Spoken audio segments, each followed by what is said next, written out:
Olá pessoal, eu vou mostrar aqui o código a vocês que foi utilizado. Aqui nós temos um conversor AD de 10 bits. Aqui temos uma diretiva aqui para comunicação serial. Temos também as definições aqui das pinagens do LCD. Nessa rotinazinha aqui, ó, temos ela é responsável por fazer a leitura dos canais setados, né? Temos uma variável passos aqui muito importante para fazer o controle do PWM, que vai acionar lá o resistor. Aqui nós temos é, várias variáveis, né? Temos aqui a temperatura lida, temperatura de referência, né? Última temperatura. Temos aqui os ganhos, ganho proporcional, ganho integrativo e o ganho derivativo.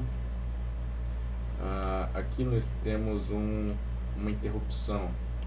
Essa interrupção ela está de acordo com o timer zero. Perceba que ela é de 8 bits. Portanto, ocorre overflow a cada 51,2 microsegundos. Pois bem, sabendo disso, eu tenho outra coisa aqui. Eu tenho uma variável, né? Tempo em cada leitura, eu faço uma amostragem de 1 segundo, de forma equivalente a cada 1000 milissegundos. E eu quero saber aqui quantas vezes esse overflow irá se repetir dentro desse intervalo de amostragem. E eu chego à conclusão de aproximadamente 19 ciclos ou 19 repetições. E basicamente aqui essa fórmula é que vai fazer lá o controle do PWM, né, de acordo com a quantidade de passos que for necessário. Bom, o que mais? Aqui eu faço configurações das portas analógicas. Aqui eu também inicializo o LCD. O que mais que é importante aqui? Eu faço também aqui, ó, o controle do cooler por PWM, utilizando a configuração do CCP1, certo? E dentro desse while aqui, dentro desse laço infinito, eu tenho as variáveis de temperatura lida, temperatura de referência, né? Que eu faço leitura delas.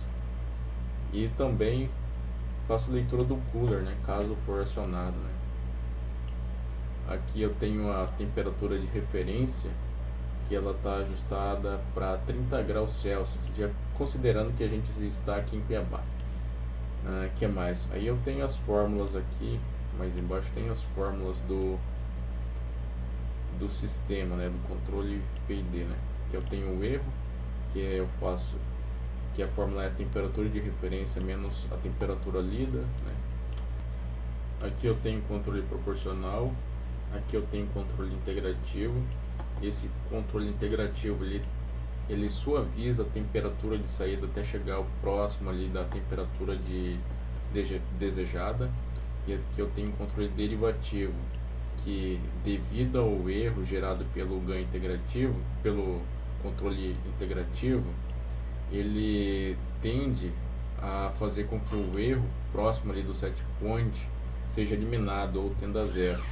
Aqui também foi utilizado os printfs, né, para escrever dentro do LCD, temperatura de referência, temperatura lida, o erro.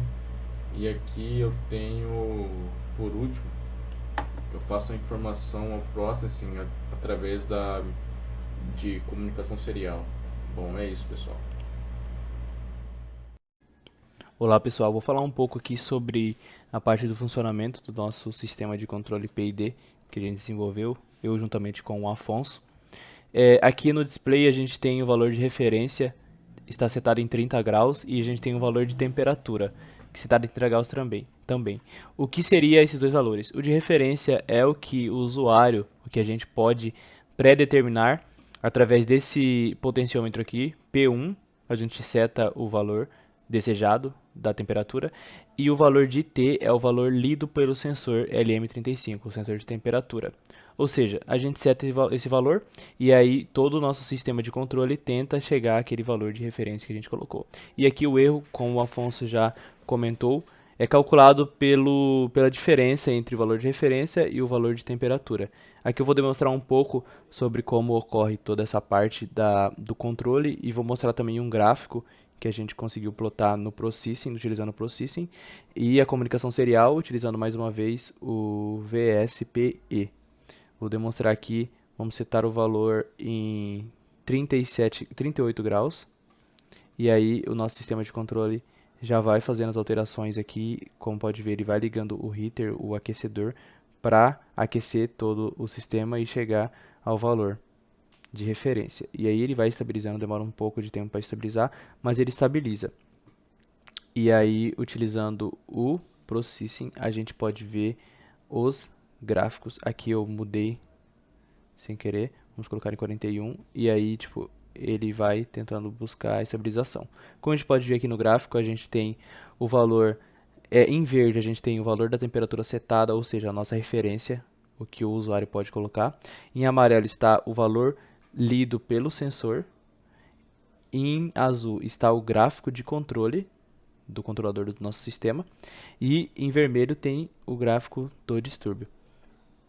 Importante mencionar que esse distúrbio aqui vem de um cooler, um ventilador, que a gente seta aqui em P2, ou seja, a gente faz nosso sistema, aplica um distúrbio para ver se ele vai conseguir ainda assim trabalhar e também só para simular como se fosse num sistema real. Então aqui a gente tem o gráfico do distúrbio, como pode ver eu subi ele, vou mexer aqui para vocês poderem ver. Vou abaixar o gráfico do distúrbio e aí ele já abaixa também. Vou colocar no máximo e aí ele sobe também. E aí o ventilador já começa a rodar. Tá, vou parar o ventilador aqui e vou colocar a temperatura em 57 graus. E aí a temperatura, o gráfico em verde, como eu disse, que é a temperatura de referência, ele já subiu aqui. E aí o nosso sistema não consegue estabilizar. Por quê? Porque o distúrbio está alto. Então a gente tem que tirar esse distúrbio. Tiramos o distúrbio e aí o sistema, como pode ver, o gráfico de controle, ele já sobe para o sistema tentar corrigir, aquecer para chegar no valor de referência. E esse gráfico aqui é o gráfico de erro que se dá pela divisão ou pela subtração, perdão, entre esse gráfico, essa curva que é o valor de referência e essa curva que é o valor de tensão, ou seja, essa curva menos essa dá o gráfico de erro. Como pode ver aqui, está quase próximo de zero e ele vai modificando de acordo com o que o sistema vai rodando. E é isso que eu tinha que falar para vocês, pessoal. Fiquem à vontade para perguntar nos comentários. O código, o relatório estará na descrição, e onde vocês podem acessar e olhar mais um pouco e também testar na máquina de vocês. Utilizamos o simulador Pixin Lab aqui para estar fazendo toda essa demonstração. E como eu disse que ia comentar, utilizamos também o VSPE como emulador para fazer a conexão serial da porta de COM2 e fazer a conexão serial da porta para o Process também. Aqui está um pouco do código do Process que a gente desenvolveu, toda a parte de conexão, a parte de chegada de dados, a parte dos gráficos, da linha, as cores dos gráficos, e aqui toda a parte do background e a moldura feita pela gente. E é isso, pessoal, que eu tinha que falar para vocês um pouco. E boa noite a todos.